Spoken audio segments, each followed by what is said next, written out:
everyone. Welcome to our Get Loud podcast today.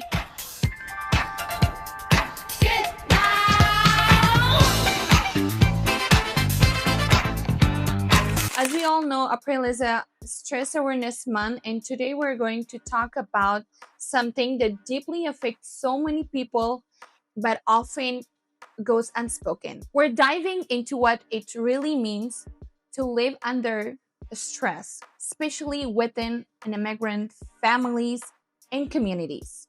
So stress is something that we all feel and experience, but not everyone has the space to talk about it, understand it, or recognize it. So today we're joined by a very special guest whose story reflects resilience, growth, and a deep commitment to community care. She brings both lived experience and professional insight to this conversation, working closely with youth, immigrant families, and communities, and also those underserved communities navigating the same challenges. Adriana Leal, welcome, and we're so glad to have you here today. Would you like to introduce yourself to our audience, please?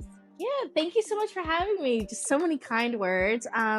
So like Adizan said, my name is Adriana. I've worn many different hats. I've taught high school, taught elementary school. I worked in politics as an organizer, as a project manager. I'm a social worker now, working with communities and survivors who have survived domestic violence situations.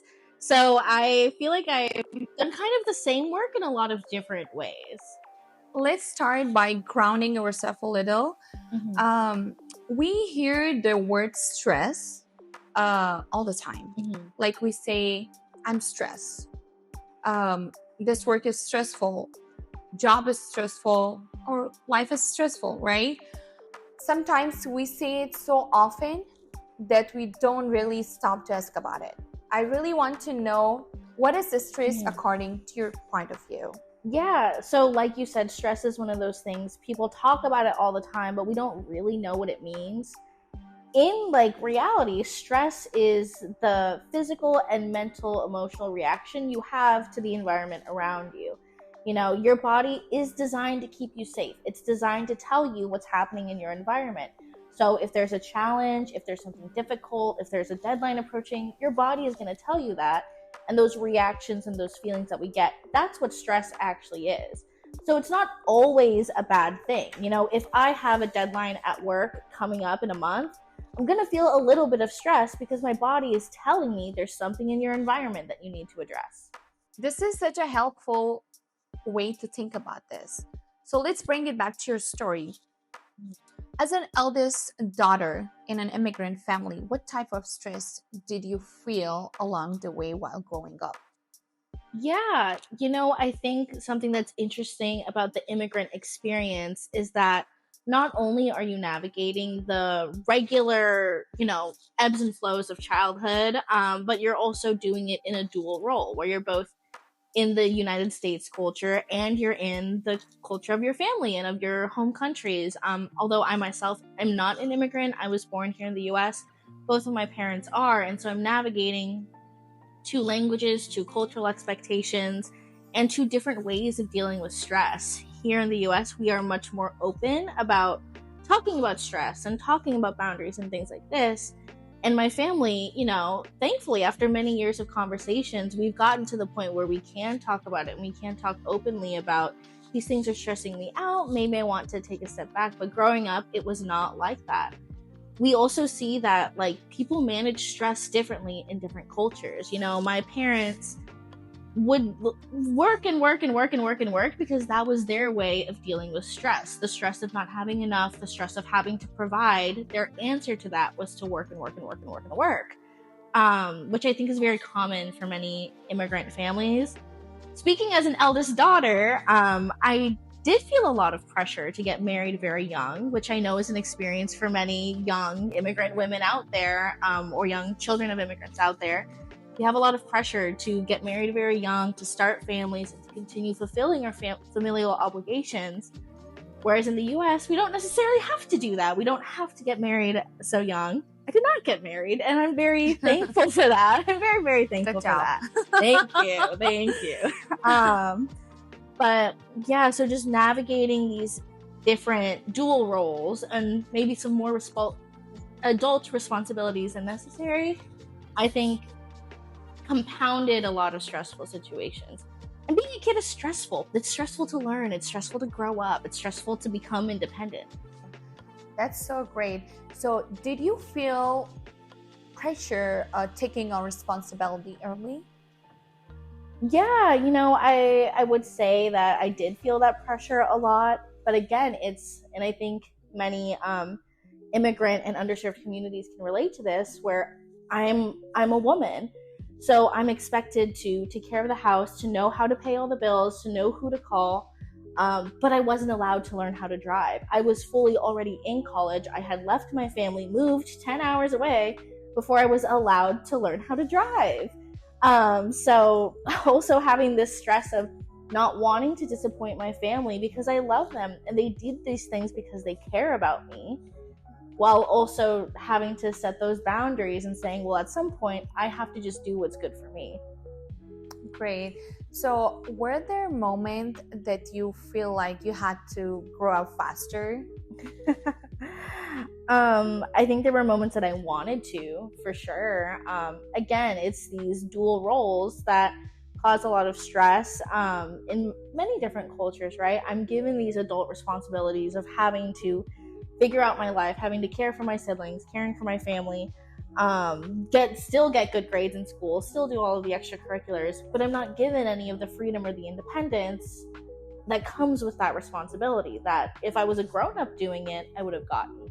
And looking back now, how do you think that shaped you in a way to handle stress now?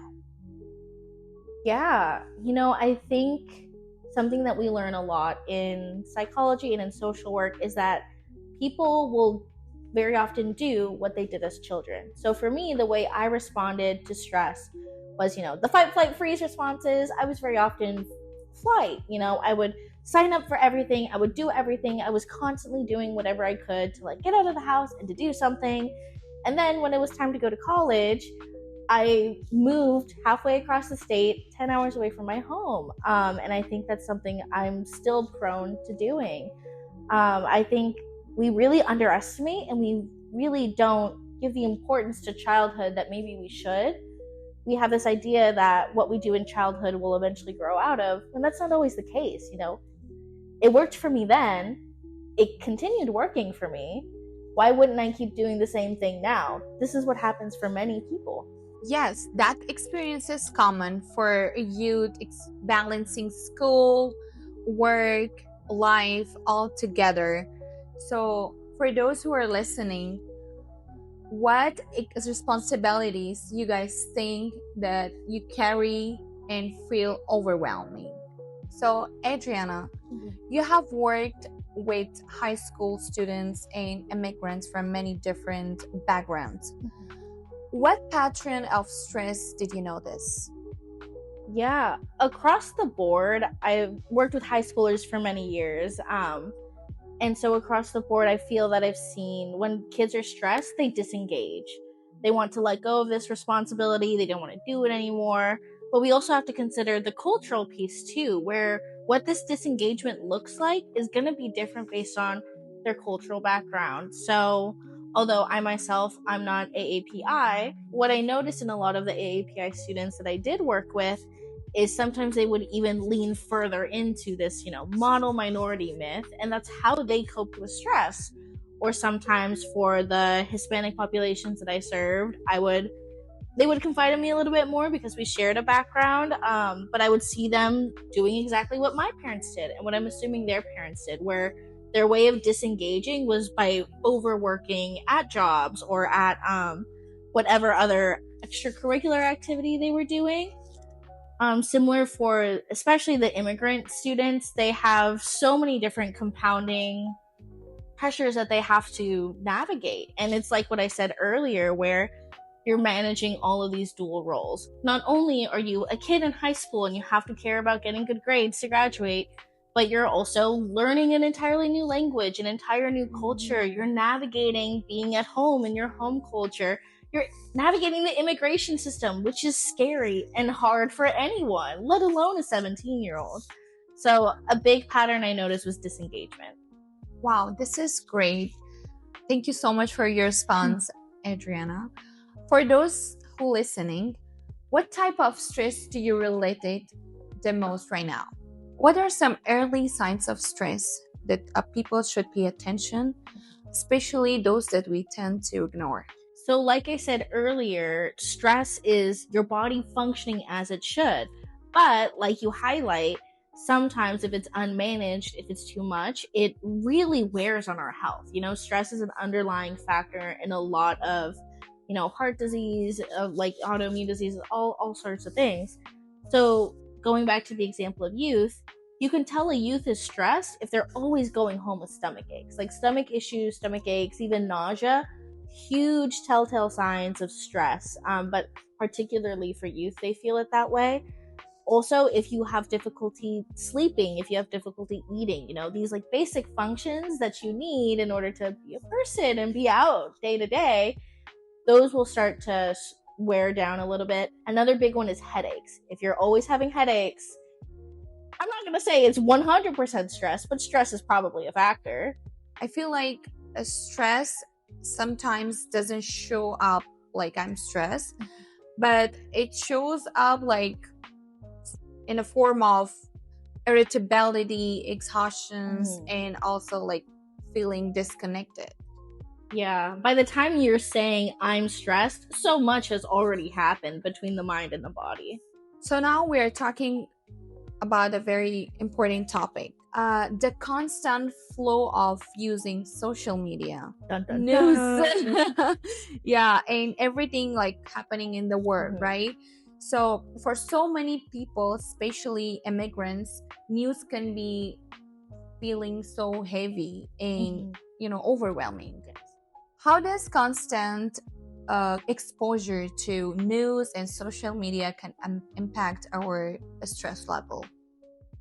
Yeah, it's the big hot topic right now, right? Especially with the very stressful news time that we're living in. I want to bring up the concept of vicarious trauma here, which is the idea that you don't have to directly be exposed to a traumatic situation in order to be traumatized. Listening to other people recount their stories of trauma, watching videos on the news or on social media over a long period of time can actually create the same symptoms in you as someone who experienced trauma firsthand. You can actually develop some symptoms of PTSD from constant exposure over a long period of time. And this is especially for those in the helping careers a big risk. So social workers, teachers, nurses, community workers, we're most at risk. But everyone is also at risk when we're constantly looking at the worst things in the world all the time on our phones in our free time. Why does it sometimes feel like I have to stay informed even when it hurts us?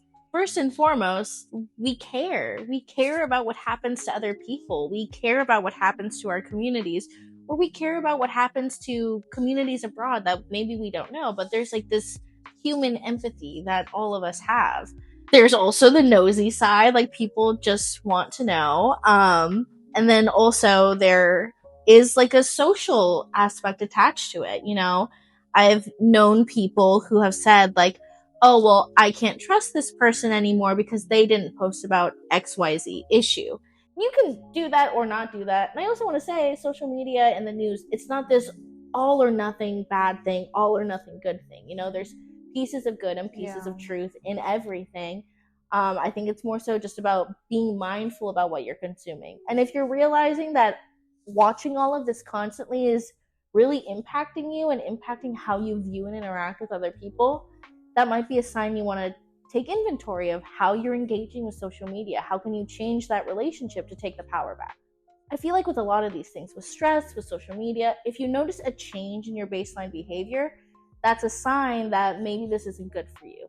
If you're losing sleep over the things that you're seeing online, or if you're panicking every time you go to eat something because you don't know if, oh, is this good for me? Is this ethical? Da, da, da, da, da, da, da, da. It's good to have these questions, not so much so that it impedes your entire life. Yeah, some strategies should be including like limiting time Yes. for using social media or any app, and also taking break could be another Mhm. thing, which could be very helpful to just refresh your mind, and being mindful of emotional Mhm. reactions as well. So ask yourself, when was the last time consuming news made you more comfortable than making you more anxious? So let's talk about the solution. Mhm. If someone is stressed right now, what is the one thing that they can do to feel calmer? Yeah, so one thing I love, which I'm borrowing from my colleague Harmon, so shouts out to Harmon, it's called the box method. So I'll use the camera as my example. You're gonna pick anything that you can see in front of you, and you're gonna draw a box around it. You can do it with your fingers, I'm doing it with my fingers right now. But you're gonna pick one point to start. You're gonna breathe out, in, Oh my god, out. that's great. And then another really great one is grounding. So maybe you can't do that, or maybe there's just not anything box shaped in front of you. Just as long as you're bringing your brain out of your mind and into your body, that's going to really help you with coping with stress. So maybe I'm having a really stressful conversation right now. Maybe I want to tap on my fingers to bring me back into my body. Maybe I want to listen to the air conditioning in whatever room I'm in. Maybe I want to think about smelling these flowers. So anything you can to bring back into your body is really great. It's also recommended to bring mints or gum for this exact reason. You can always pop in a mint, pop in some gum, and start chewing. That's also a really great tip. Oh, I love that. Those are very simple and accessible tools. Thank you so much. So, from your experience, what actually helps people manage stress long term? Yeah, so for long term stress management, this can look like a lot of different things. Like I said, your body is designed to protect you. And if you don't listen to your body's signs, it's going to have long term health impacts. So, this can look like maybe managing and changing your relationship to social media. This can look like Mm-hmm. moving your body, going on walks, which I know is very common advice, but it's common because it's true. um, there's also really finding community, finding people that you can confide in, have fun with, let loose a little bit. And if you can't really think of anyone, that might be something you want to start working on for yourself. I also really want to emphasize the role of self care here. If you're a mom and you have 4 kids and it feels like you don't have any time in the day, like, we have stressful lives. I get it. Self care can look like waking up 10 minutes earlier to just have those 10 minutes of silence to yourself. So whatever works for you is going to be how you manage your stress. And that changes over time. As your life changes, your job changes, your relationships change, your stress management is going to change. Change is the nature of life. Yeah, sometimes we hear that building community instead of isolation, finding a safe space to be seen, and also I like setting boundaries even with families is fine. In many culture, talking about stress or mental health is not normalized, right? So how do we start opening those conversations without judgment or fear? Yeah, so a lot of this is, I like to use an abundance mindset for it. In a lot of languages, there aren't even words for anxiety, depression, mental health. So we're operating under completely different ways of thinking and ways of understanding human experiences. I think part of it is recognizing that, and also part of it is the quality of fearlessness. Someone has to be the first one to open up those conversations. And I know that for me, in my experience, my in my family, it just wasn't a thing. Mental health is not a thing. That's for Americans. This is not something that we do. So true. Until I started having panic attacks at school, and I was literally getting sent home from school because I was having these panic attacks. And it wasn't fun, and I was very afraid. But opening that conversation with them, with my family back then, over a long period of time, is what got us to where we are now, where we can openly talk about these things. So, it's scary and it's hard, but sometimes being the first one, and a lot of I statements too, I feel this way. I am doing this thing for myself, not trying to blame anyone else, not trying to like push things off, which is easier said than done, of course. But as soon as the first person opens that door, it's easier for the second person to get through. That's so important because healing starts often when we simply be able to name what we feel. Yeah, exactly. Intimacy is the other side of vulnerability. As someone in a social work field, what would you advise for someone who feels overwhelmed but isn't sure to go seek help? Get the help. And I know it sounds a bit trite, but go and get the help. And that can look like a lot of different things. That can look like talking to a friend. That can look like doing these self-care acts that we've talked about. For more serious topics, that can look like going to therapy, but get the help. I feel like very often there's this idea that I'm not overwhelmed enough. I'm not depressed enough. I'm not anxious enough. Enough doesn't exist. If it's affecting you, it's important, it matters, and you deserve that help, no matter what that looks like. Yes, seeking help doesn't mean that something is wrong with you. It means you're taking care of yourself. So please go and seek help. What are some accessible ways people can start getting help or support? Yeah, the hardest thing, but the best answer that I have is to just talk to someone. That doesn't necessarily mean you have to go out and find a therapist right now, because that can be really scary. Some people might not be insured. There's all sorts of barriers to getting therapy, but just at least talking to someone, if it's a friend, a colleague, a classmate, someone in your faith community, so even your neighbors, just talk to someone. And if that feels like it's too much, it's too vulnerable, it's too da-da-da-da-da, there's also many helplines and warm lines that you can call. There's also this great website, findhelp.org, that I refer many people out to. So you can just type in what you're looking for, your zip code, and it'll pull up resources for you. And I know in Sacramento County specifically, we have a lot of really great resources all around for things like free therapy or for more specialized care. Two great resources here in Sacramento County are My Sister's House, which is a safe haven for survivors of domestic violence. We do have an emphasis on the AAPI community, but we serve all women from all backgrounds. There's also Lao Family Community Development, which is where Arzo is at, that helps a lot with stabilizing families. Yes. Thank you so much, Adriana. And before we wrap up, what is the one message that you want people, especially immigrant and underserved communities, to know about stress? Stress, like I've said a lot during this interview, is natural, but that doesn't mean that it's always healthy. It's really important that you don't get angry with yourself for experiencing stress. You don't get angry with your body for giving you the signs. But it's also now your responsibility to take stock of what's going on, take stock of your environment.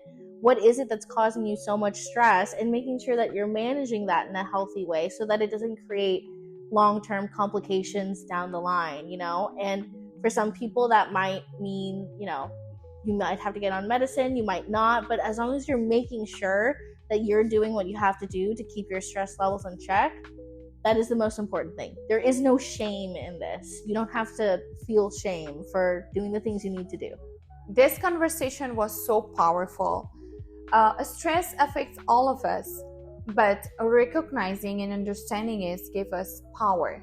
Coping doesn't mean to be complicated. It can be small things like small habits and consistent habit that can truly change how we feel. Thank you so much, Adriana, for joining us today in our podcast. And thank you so much, everyone, for watching us today. If this episode related to you or resonate with you, please share it with your friends, family, and coworkers who might find it beneficial. I'm your host, Arza Akbari, and our guest speaker. I'm Adriana Leal from My Sister's House. Until next time, bye!